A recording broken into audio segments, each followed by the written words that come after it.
Ini adalah kisah tentang Ken Arok, anak yang dibuang dan berhasil menjadi raja.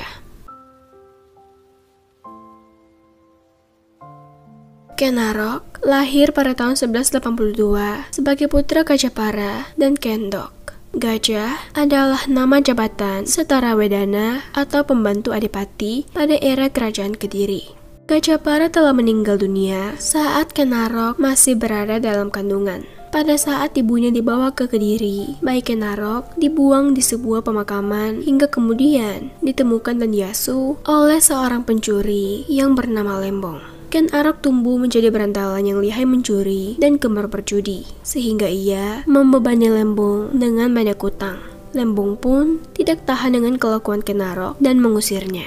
Ken Arok kemudian diasuh oleh Bango Samparan, seorang pejudi dari desa Karuman. Bango Samparan menganggap Ken Arok sebagai pembawa keberuntungan. Tetapi Ken Arok tidak betah hidup menjadi anak angkat Genduk Buntu, istri tua Bango Samparan, dan Tirtaja, istri muda Bango Samparan. Ia lalu meninggalkan rumah orang tua angkatnya tersebut dan kemudian bersahabat dengan Tita, anak kepala desa Siganggeng. Keduanya pun menjadi pasangan perampok yang ditakuti di seluruh kawasan kerajaan Kediri. Suatu hari, Ken Arok bertemu dengan seorang Brahmana dari India yang bernama Loh Gawe.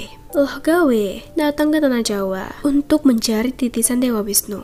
Dan dari ciri-ciri yang ditemukan, Loh Gawe yakin kalau Ken Arok adalah orang yang dicarinya. Ia berkata bahwa suatu saat nanti Ken Arok akan menjadi penguasa atau Cakravartin. Setelah meninggalkan kehidupan kejahatannya, Ken Arok lalu dibawa oleh Loh Gawe ke Kadipaten Tumapel.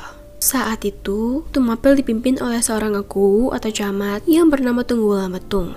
Atas bantuan Loh Gawe, Ken Arok diterima bekerja sebagai pengawal Tunggul Lametung. Ken Arok kemudian tertarik pada Ken Dedes, istri Tunggul Lametung yang sangat cantik. Suatu ketika, secara tidak sengaja, Ken Arok melihat bagian aurat Ken Dedes yang bersinar. Ia lalu bercerita kepada Loh Gawe gurunya.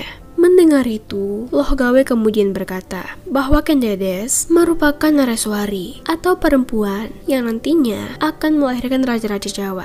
Semakin kuatlah keinginan Ken Arok untuk menyingkirkan Tunggul Lametung dan merebut Ken Dedes. Mengetahui niat jahat muridnya tersebut, Loh Gawe sebagai seorang Brahmana tentu tidak menyetujuinya. Namun, dengan kehendak yang sudah bulat, serta dibutakan oleh tahta kekuasaan dan wanita, Ken Arok pun tetap berniat untuk melancarkan aksinya. Guna melancarkan niat jahatnya itu, Ken Arok lalu memesan sebuah keris pada Empu Gandring agar ia dapat membunuh Tunggul Ametung yang terkenal dengan kesaktiannya. Atas permintaan Ken Arok, Empu Gandring lalu membuatkan sebilah keris pusaka. Tetapi ia membutuhkan waktu 1 tahun untuk itu. Ken Arok yang sudah tidak sabar, 5 bulan kemudian datang untuk mengambil pesanannya. Tapi Empu Gandring menolak untuk memberikan keris yang belum sempurna itu. Namun akhirnya, keris itu direbut oleh Ken Arok. Ia kemudian membunuh Empu Gandring menggunakan keris tersebut. Dalam sekaratnya, Empu Gandring mengucapkan kutukan bahwa keris itu nantinya akan membunuh 7 orang raja, termasuk Ken Arok sendiri dan keturunannya. Setelah kembali ke Tumapel, Ken Arok lalu menjalankan rencananya untuk melenyapkan dan merebut kekuasaan Tunggul Lametung.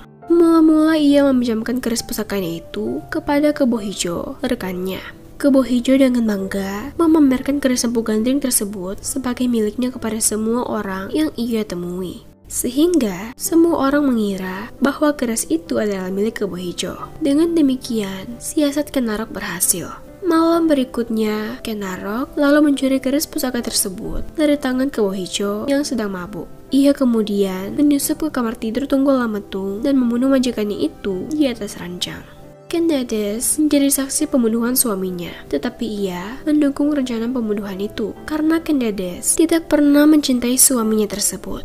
Ia menikahi Tunggul Lametung karena terpaksa. Keesokan harinya, Kebo Hijo tidak kuat telah membunuh Tunggul Lametung karena keris Empu Gandring yang dianggap miliknya ditemukan menancap pada mayat Tunggul Lametung. Kebo Hijo pun lalu dihukum mati. Setelah Tunggul Lametung mati, Ken Arok mengangkat dirinya sebagai aku baru di Tumapel dan menikahi Ken Dedes. Tidak ada seorang pun yang berani menentang keputusan itu. Saat itu, Kendedes sedang mengandung anak dari Tunggul Lametung yang kemudian diberi nama Anusapati. Pada tahun 1221, terjadi perselisihan antara Kertajaya, Raja Kediri, dengan para Brahmana. Para Brahmana itu memilih pindah ke Tumapel dan meminta perlindungan kepada Ken Arok karena mereka diserang oleh Kertajaya. Dengan adanya kesempatan itu dan didukung oleh para kaum Brahmana, Ken Arok pun memberontak dan mempersiapkan penyerangan terhadap kerajaan Kediri. Ia menyatakan Tumapel sebagai kerajaan merdeka yang lepas dari kerajaan Kediri. Sebagai raja pertama Tumapel, Ken Arok bergelar Sri Rangga Rajasa Batara Sang Amurwabhumi. Pada tahun 1222, Ken Arok memimpin pasukan Tumapel menyerang Kediri. Puncak peperangan antara Kediri dan Tumapel ini terjadi di dekat desa Kenter. Pada pertempuran ini, pihak Ken Arok menang.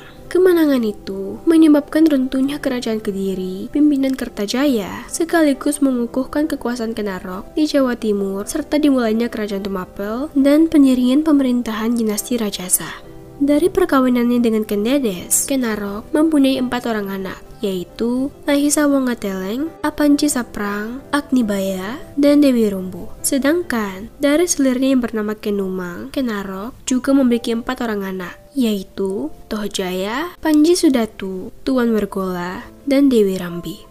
Setelah Mahisa Wongateleng beranjak dewasa, Ken Arok lalu mengangkatnya sebagai penguasa Kediri. Hal itu menyebabkan Anusapati merasa heran pada sikap Ken Arok yang seolah-olah menganaktirikan dirinya.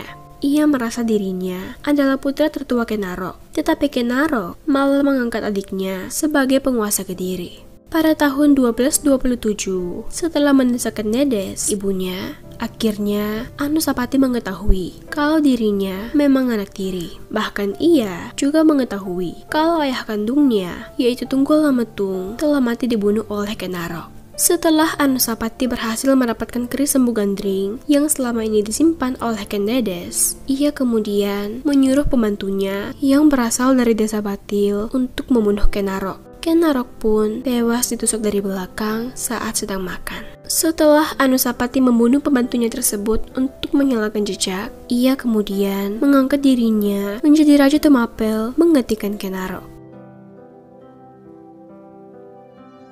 Sekian cerita saya kali ini. Jangan lupa di subscribe untuk cerita-cerita seru berikutnya. Terima kasih.